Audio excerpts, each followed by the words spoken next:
নমস্কার বন্ধুরা, সবাই কেমন আছেন? আশা করি সবাই ভালো আছেন।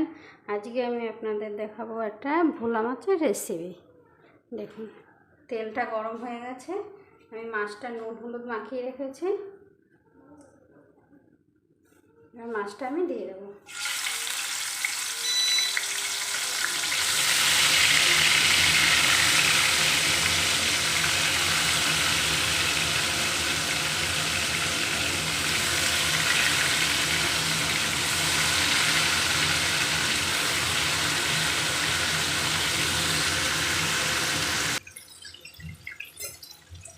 মাছটা আমি এবার উল্টে দিচ্ছি।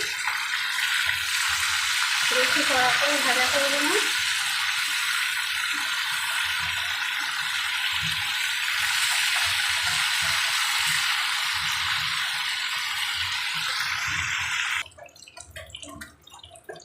মাছটা ভাজা হয়ে গেছে, আমি এবার তুলে দিচ্ছি।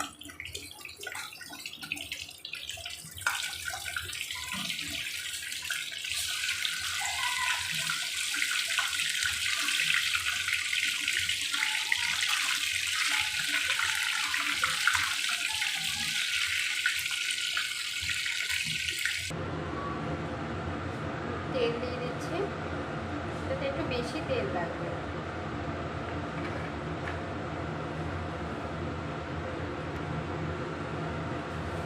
তেলটা গরম হয়ে গেছে, আমি একটু কালো জিরে দিয়ে দিচ্ছি।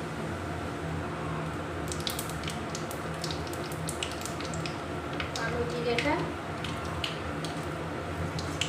একটু নাড়িয়ে চাড়িয়ে আমি এবার টমেটো পেস্ট করে রেখেছিলাম, ওইটা দিয়ে দিচ্ছি।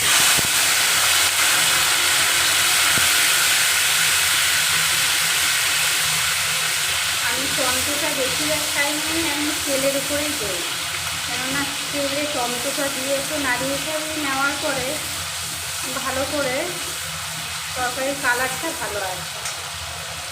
আপনার শুকনো লঙ্কা দিতে হয় না, এমনি কালার এসে যায়। আমি এবার দিয়ে দিচ্ছি রসুন বাটা।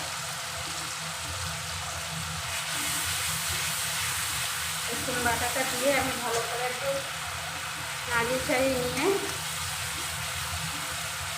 আমি এই রান্নাটায় বেশি মশলা দেবো না, শুধু টমেটো, আদা, রসুন আর পেঁয়াজ দেবো, আর কোনো মশলা দেবো না। আর লঙ্কাটা তো দিতেই হবে।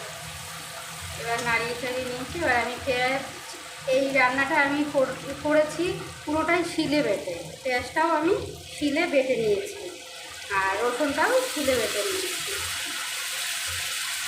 আর ভালো করে আমি এটা কষিয়ে নেব, সুন্দর করে কষাতে হবে। ভালো করে আমি নাড়িয়ে চাড়িয়ে নিচ্ছি। এবার আমি দিয়ে দেবো হলুদ গুঁড়ো,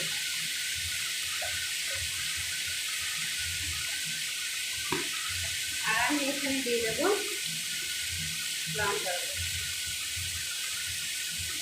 লঙ্কাটা বেটে দিলেই ভালো হয়, কিন্তু আমি গুঁড়োই ব্যবহার করব।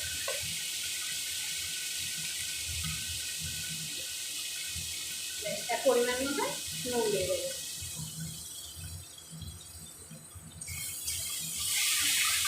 এবার ভালো করে আমি মশলাটাকে কষিয়ে নেব।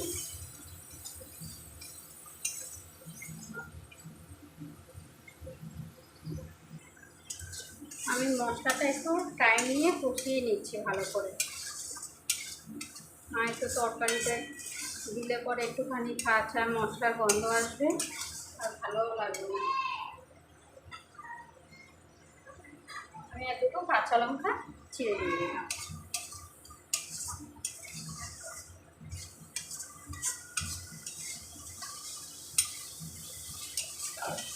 ভোলা মাছ তো অনেকভাবেই রান্না করা যায়, আর খাওয়াও হয়েছে। এইভাবে একবার রান্না করে খেয়ে দেখবেন, আশা করি ভালো লাগবে। হয়তো অনেকে জানে এইভাবে রান্নাটা, তারপরেও একবার রান্না করে খেয়ে দেখবেন এইভাবে।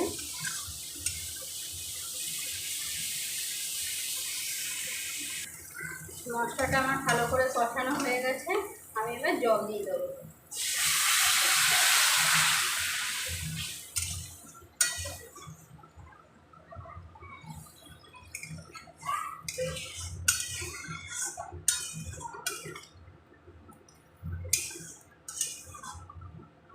এবার ফুটে উঠলে আমি মাছটা দিয়ে দেবো। দুধ ফুটে গেছে, আমি এবার মাছটা দিয়ে দিচ্ছি। বেশি ঝোল রাখবো না আমি।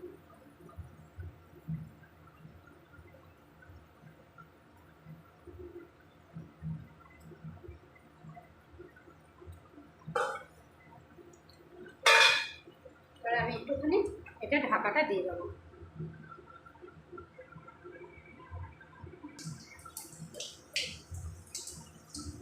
হয়ে গেছে, আমি এবার ধনে পাতা দিয়ে নামিয়ে দেবো।